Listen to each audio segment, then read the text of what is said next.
તો વાત કરીએ દેવભૂમિ દ્વારકાની તો જામખંભાળિયા પોલીસે ત્રિપુટીને ઝડપી પાડી છે, જ્યાં વડોદરા ગામનો યુવાન હની ટ્રેપનો શિકાર બન્યો છે। ત્યારે યુવકને આ અંગે જે બળાત્કારની ફરિયાદની ધમકીઓ આપી હતી, યુવક પાસેથી 1.13 લાખ ત્રિપુટીએ પડાવ્યા હતા। ત્યારે ફરાર થયેલ ત્રિપુટીને પોલીસે દબોચી લીધી છે, જ્યાં પોલીસે અદાલતમાંથી રિમાન્ડની માંગણી કરી છે।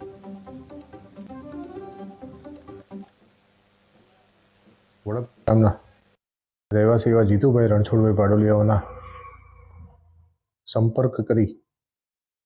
પ્રેમજાળમાં ફસાવી હિના મેઘનાથી કે જેઓ ખંભાળિયાના રહેવાસી છે, એમની પાસે બળાત્કારના ખોટા કેસમાં ફસાવી દેવાની ધમકીઓ આપી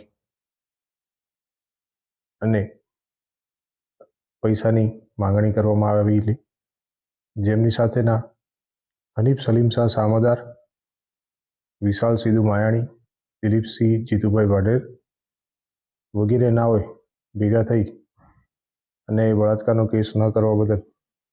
ધમકી આપી, માર મારી તબક્કાવાર જીતુભાઈ પાસેથી કુલ 1,13,500 રૂપિયા કઢાવી પોલીસ સ્ટેશન